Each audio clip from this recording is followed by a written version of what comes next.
आपका बहुत स्वागत। मैं हूं आपके साथ जासमिन शर्मा। बात एक बेहद अहम खबर की, जहां जम्मू कश्मीर के दौरे पर गृह मंत्री अमित शाह आ सकते हैं।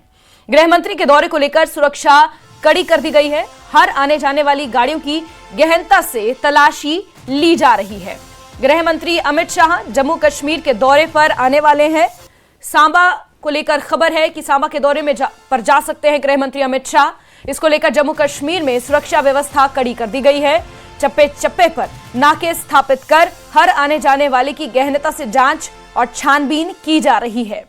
गृह मंत्री अमित शाह के दौरे की आधिकारिक पुष्टि होना अभी बाकी है, लेकिन बहुत जल्द जम्मू कश्मीर के दौरे पर गृह मंत्री अमित शाह जा सकते हैं। इस तरह की जानकारियां मिल रही हैं। गृह मंत्री अमित शाह जम्मू कश्मीर के दौरे पर आ रहे हैं। इसी को लेकर सुरक्षा व्यवस्था चाक चौबंद है। दौरे का आधिकारिक शेड्यूल आना अभी बाकी है। आधिकारिक पुष्टि गृह मंत्रालय की तरफ से होना अभी बाकी है, लेकिन जो सूत्रों के हवाले से जानकारी मिल रही है, गृह मंत्री अमित शाह बहुत जल्द जम्मू कश्मीर के दौरे पर आ सकते हैं। लक्ष्मण शर्मा हमारे सहयोगी ज्यादा जानकारियों के साथ जुड़ गए हैं फोन लाइन पर। लक्ष्मण, जरा बताएंगे क्या अपडेट्स मिल रहे हैं, क्या आधिकारिक पुष्टि हो चुकी है? देखिए, मैं आपको बताते चलूं, अभी आधिकारिक पुष्टि नहीं हुई है, मगर जिस तरह से हमें सूत्रों के हवाले से खबर मिल रही है कि अमित शाह जम्मू कश्मीर के दौरे पे आ सकते हैं और लगातार सुरक्षा व्यवस्था चाक चौबंद कर दी गई है। बॉर्डर इलाके की बात की जाए तो लगातार बॉर्डर इलाकों पे सर्च कॉर्डन चलाया जा रहा है और आने जाने वाली गाड़ियों पे भी नजर बनाई जा रही है। जिस तरह से सुरक्षा व्यवस्था बढ़ा दी गई है और जिस तरह से यहाँ पर इनपुट आ रही है कि यहाँ पर एक बिलावर में इनकाउंटर भी चल रहा है और लगातार 3 जो आतंकी है वहां पर घेरे हुए गए। ठीक है लक्ष्मण, इसके अलावा किस तरह से चेकिंग अभियान जारी है? नाके कहां कैसे स्थापित किए गए हैं? क्योंकि बीते कुछ दिनों में अगर हमने देखा तो बॉर्डर से सटे हुए जितने भी जिले हैं वहां पर बड़े पैमाने पर एंटी टेरर ऑपरेशन लगातार जारी थे, खास तौर पर अगर जम्मू खित्ते की बात की जाए। जी, लगातार यहाँ बॉर्डर इलाकों को खंगाला जा रहा है। जिस तरह से पिछले दिनों यहाँ पर मॉक ड्रिल भी की गई। जिस तरह से आपको बताते चले कि अमित शाह का साफ कहना है कि जीरो टॉलरेंस से जो यहाँ पर आतंकी गतिविधि है वो जीरो की जाएगी और इसी के मद्देनजर बताया जा रहा है कि यहाँ पर अमित शाह दौरे पे आ सकते हैं। ठीक है लक्ष्मण, बहुत बहुत शुक्रिया हमारे साथ जुड़ने के लिए, अपडेट्स के लिए। तो गृह मंत्री अमित शाह जम्मू कश्मीर के दौरे पर आ सकते हैं। हालांकि आधिकारिक पुष्टि नहीं हुई है, यानी कि अभी तक गृह मंत्रालय की तरफ से कोई ऑफिशियल स्टेटमेंट या दौरे को लेकर जो स्केड्यूल जारी किया जाता है उस तरह की कोई जानकारियां सामने नहीं आई हैं। लेकिन सूत्र ये बता रहे हैं, गृह मंत्रालय के सूत्रों के हवाले से ये खबर मिल रही है कि गृह मंत्री अमित शाह बहुत जल्द जम्मू कश्मीर के दौरे पर जा सकते हैं और इसी को लेकर सुरक्षा व्यवस्था, खास तौर पर जो सीमा से सटे हुए जिले हैं वहां पर चाक चौबंद कर दी गई है।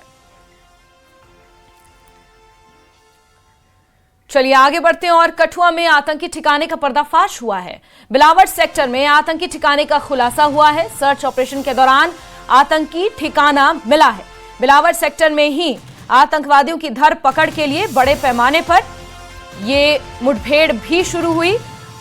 देर रात से ही कुछ संदिग्ध यहां पर देखे गए, जिसके बाद मुठभेड़ शुरू हुई और अब बिलावर सेक्टर में ये एक आतंकी ठिकाना यानी कि टेररिस्ट हाइडआउट, इसे बस्ट किया गया है।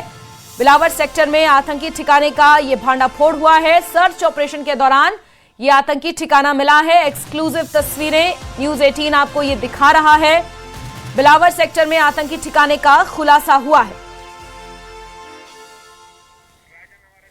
राजन का सीधे रुख करते हैं, इसी खबर पर जुड़ चुके हमारे साथ राजन। यहां पर इसी इलाके में आसपास संदिग्ध भी देखे गए थे, जिसकी जानकारी आप सुबह दे रहे थे, और अब ये आतंकी ठिकाना, इसका भांडाफोड़ हुआ है। जी देखिए, ये संदिग्ध नहीं, ये आतंकवादी हैं, ये साफ हो चुका है क्योंकि कल जो है गोलियों का तबादला भी जो है सिक्योरिटी फोर्सेस और आतंकवादियों में हुआ है। और उसके साथ मैं आपको बता दूं कि सुबह से ही एक मैसिव जो यहाँ पे तलाशी अभियान है वो सिक्योरिटी फोर्सेस की तरफ से इन्हीं जंगलों में चलाया गया है, क्योंकि ये बताया जाता है ये पाकिस्तानी आतंकवादी हैं जो जंगल वॉरफेयर में काफी एक्सपर्ट हैं और आईडीज लगाने में जो है ये एक्सपर्ट है। तो ऐसे में जो ज्वाइंट ऑपरेशन है जिसमें सेना भी है, जम्मू कश्मीर पुलिस, एसओजी और पैरामिलिट्री फोर्सेस हैं वो इस इलाके में चलाया गया है। क्योंकि जिस तरह से हमने पिछले कुछ सालों में देखा है कि जम्मू संभाग को फोकस किया गया है आईएसआई और पाकिस्तान की तरफ से, क्योंकि यहाँ पे एक तरह से क्योंकि पहाड़ी इलाके हैं और यहाँ की टोपोग्राफी जो है वो ऐसी है कि छिपने में जो है वो मदद करती है आतंकवादियों को, जिसके चलते जो है ऐसे इलाकों को चुना जाता है। जो हाइड आउट बस्ट हुआ है वो भी आप देखेंगे तो उसके आसपास जो है वो काफी ऊंचाई वाला इलाका है और आसपास जो है बड़े बड़े पत्थर हैं, उनके बीच में जो है ये हाइड आउट बनाया गया था, जहां से कंबल और बाकी चीजें खाने पीने की जो है वो सिक्योरिटी फोर्सेस को मिली हैं, जिससे ये साफ हो जाता है कि जंगल के बीच क्योंकि जो बिल्कुल पीक है पहाड़ी इलाकों की, वहां पे स्नोफॉल होने की वजह से अब ये नीचे की तरफ जो है वो आने की कोशिश में है। और यहाँ पे जिस तरह से जो सीनियर ऑफिशियल्स हैं सिक्योरिटी फोर्सेस के, उनका भी कहना है कि ऐसी कई इनपुट्स आई थी कि इस इलाके में, कठुआ जिले के इलाके में, मुख्तलिफ इलाकों में कुछ जो है आतंकवादी स्पॉट किए गए हैं, जो कि खाना मांगने के लिए भी लोगों को बंदूक की नोक पे खाना मांगा जाता है और यहाँ पे अपना जो है साथ में खाने पीने का सामान लेकर फिर ये पहाड़ी इलाकों में जाके वहां ऐसे हाइड आउट बनाते हैं, जिससे कुछ दिन छिप के जो है फिर एक इलाके से अन्य इलाके में पहुंचने की कोशिश में रहते हैं। और स्थानीय लोगों की जो मदद मिली है सिक्योरिटी फोर्सेस को वो बहुत अहम है, क्योंकि उसी के चलते ही सिक्योरिटी फोर्सेस जो है स्पेसिफिक इनपुट्स जब उनके पास आते हैं तो इस तरह के तलाशी अभियान चलाए जाते हैं। कल भी एक तलाशी अभियान जो चलाया गया वो स्पेसिफिक इनपुट के बेसिस पे ही चलाया गया था और ये इनपुट के बेसिस पे ही जब सिक्योरिटी फोर्सेस ने तलाशी अभियान चलाया तो जब आतंकवादियों को लगा कि वो अब घिरने लगे हैं, उसके बाद उन्होंने गोलियां चलाई, ताबड़तोड़ गोलियां जो है वो सिक्योरिटी फोर्सेस पर चलाई है और ऐसे में दोनों तरफ से गोलियों का तबादला हुआ। लेकिन उसके बाद घना धुंध जो है इलाके में छा गया और रात को लगभग 10 बजे तक यहाँ पे गोलियों का तबादला हुआ। उसके बाद हालांकि अभी हालात जो है वो कुछ यहाँ पे राजन, और जिस तरह के इंटेल थे बिल्कुल, और जिस तरह के इंटेल थे कि आईबी और एलओसी के पार से घुसपैठ का इंतजार कर रहे हैं आतंकवादी और कुछ आतंकवादियों द्वारा घुसपैठ की कोशिशें की भी जा रही हैं। ये जो हाइड आउट बस्ट हुए हैं, चाहे हम कश्मीर घाटी की बात करें या जम्मू खित्ते के कुछ सीमावर्ती इलाके हैं, जिले हैं, वहां की बात करें, तो ये कहीं ना कहीं बात साबित होती है कि वाकई इस तरह के हाइड आउट्स बना के मौके की तलाश में आतंकवादी घुसपैठ करने और आतंकवादी गतिविधियों को इस पार अंजाम देने की फिराक में थे।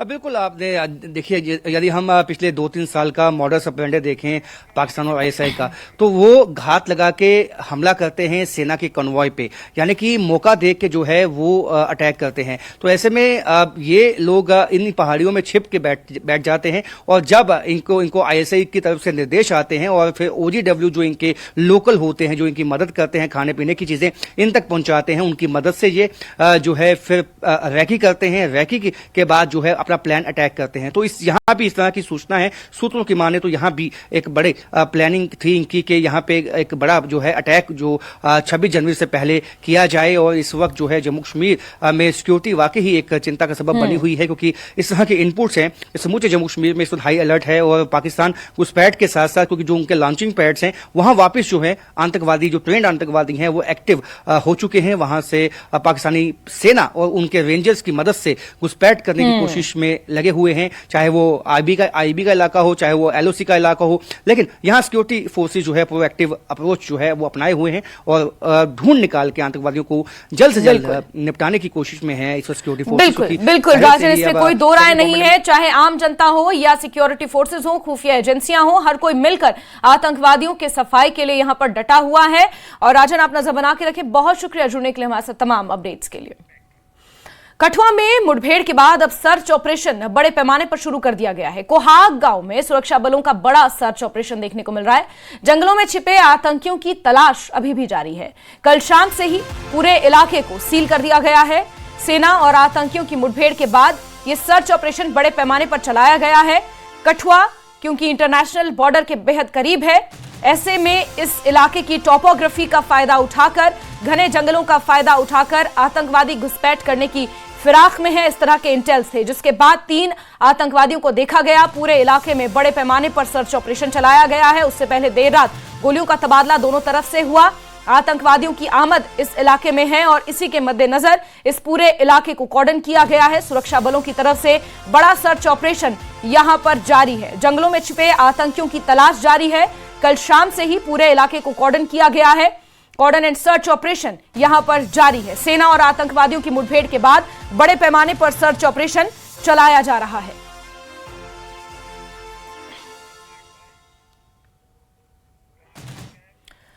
और दिल्ली धमाके से जुड़े आरोपियों की आज पेशी होनी है। पटियाला हाउस कोर्ट में आरोपियों की पेशी होगी। आज सभी आरोपियों की न्यायिक हिरासत खत्म हो रही है और धमाके की जांच एनआईए कर रही है। जिस तरह राजधानी दिल्ली को दहलाने की कोशिश की गई थी और राजधानी दिल्ली में लाल किले के ठीक सामने जो फिदायीन हमला हुआ उसमें जम्मू कश्मीर के तार जुड़े हुए पाए गए। कुछ 9 लोगों को एनआईए ने हिरासत में लिया है। उनकी आज न्यायिक हिरासत खत्म हो रही है, जिसके बाद आज इन सभी आरोपियों को पेशी के लिए पटियाला हाउस कोर्ट में पेश किया जाएगा। न्यायिक हिरासत खत्म हो गई है और इस पूरे धमाके की जांच नेशनल इन्वेस्टिगेशन एजेंसी को सौंपी गई है, जिसके बाद आज न्यायिक हिरासत खत्म होने के बाद दिल्ली की पटियाला हाउस कोर्ट में इन आरोपियों को पेश किया जाएगा।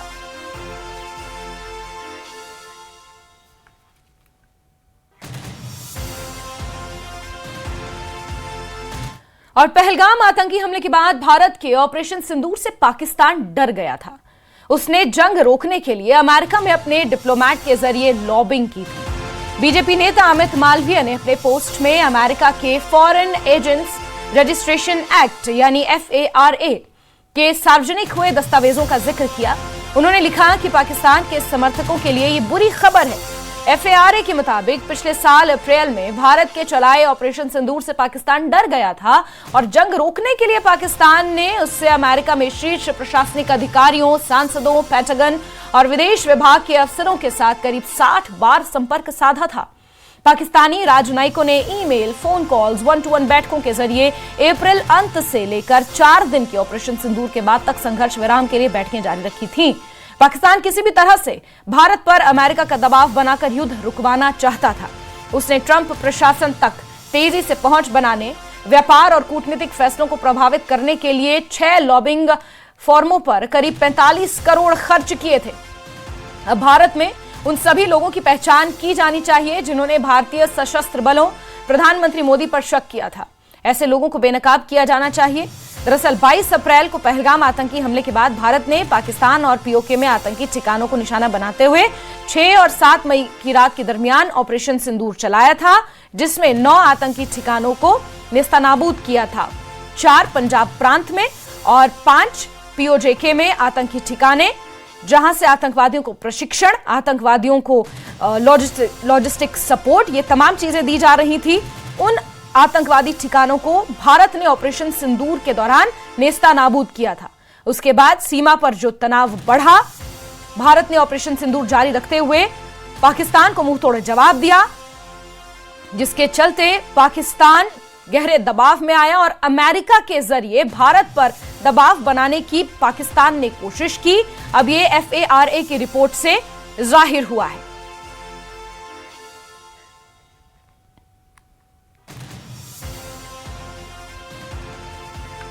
चलिए आगे बढ़ते हैं और जम्मू कश्मीर आपको लिए चलते हैं, जहां के स्कूलों में पढ़ने वाले स्टूडेंट्स और टीवी पोर्टल और मोबाइल ऐप के जरिए भी अब ये लोग पढ़ सकेंगे। ये संभव होगा JK ई-पाठशाला चैनल और योजना से, जिसका शुभारंभ आज मुख्यमंत्री उमर अब्दुल्ला ने किया। जम्मू कश्मीर पाठशाला NCERT और शिक्षा मंत्रालय की संयुक्त पहल है, जिसके तहत JK ई-पाठशाला नाम से एक चैनल की शुरुआत की गई है, जो DTH यानी कि direct to home channel number 53 पर टेलीकास्ट होगा, जिसके जरिए छात्र घर बैठे पढ़ाई कर सकते हैं। इसके अलावा ई-पाठशाला वेबसाइट और ऐप पर भी स्टूडेंट्स NCERT के टेक्स्ट बुक, वीडियो, ऑडियो सामग्री देख सकते हैं और पढ़ सकते हैं। JK पाठशाला से स्कूली शिक्षा में डिजिटल क्रांति लाने का लक्ष्य है और इस दौरान मुख्यमंत्री ने कहा कि पाठशाला से शिक्षकों की अहमियत कम नहीं होगी। शिक्षकों को कम करने या हटाने की कोई मंशा नहीं है। मैं एक आपसे गुजारिश करूं, हमारे आजकल के बच्चे जो है किताब बहुत कम पढ़ते हैं। स्कूल में जो उनको टेक्स्ट बुक्स आप दे देते हैं वो हम दे ही देते हैं, लेकिन टेक्स्ट बुक्स के अलावा मुझे नहीं लगता है कि हमारे बच्चे आज किताब उठा के पढ़ते हैं। किताब पढ़ने की आदत हमें अपने बच्चों में डालनी चाहिए। रात को अगर मैं कम से कम 2-3 पेज किताब का ना पढूं मुझे ठीक से नींद नहीं आती। ये आदत अगर हम अपने बच्चों में डालें, अखबार पढ़ने की, मैगजीन्स पढ़ने की, paper magazines, paper newspapers, books, physical books, एक पूरी नई दुनिया जो है हम उनके लिए खोल पाते हैं। तो एक चैनल पे आप 1 से लेके 12वीं क्लास तक का मटेरियल जब कंप्रेस करोगे तो हर एक क्लास को कम वक्त मिलेगा। तो आहिस्ता आहिस्ता हमें अपने ये चैनल्स बढ़ाने होंगे और एक दिन ऐसा आए जल्दी जहां हर एक क्लास के लिए एक एक चैनल हो, रेलेवेंट कंटेंट जो है वो हम बनाते रहें। लेकिन मैं फिर अपनी बात इसी पे खत्म करूंगा कि किसी को भी इस शक में नहीं रहना चाहिए कि ये ई पाठशाला, ई स्कूल्स, ई क्लासरूम्स जो हैं हम कायम कर रहे हैं क्योंकि अब हमें टीचरों की जरूरत नहीं पड़ेगी। ये चैनल हो ना हो, कनेक्टिविटी रहे ना रहे, फिजिकल टीचर्स जो है उनको कभी रिप्लेस नहीं किया जा सकेगा और ना हमें कभी भी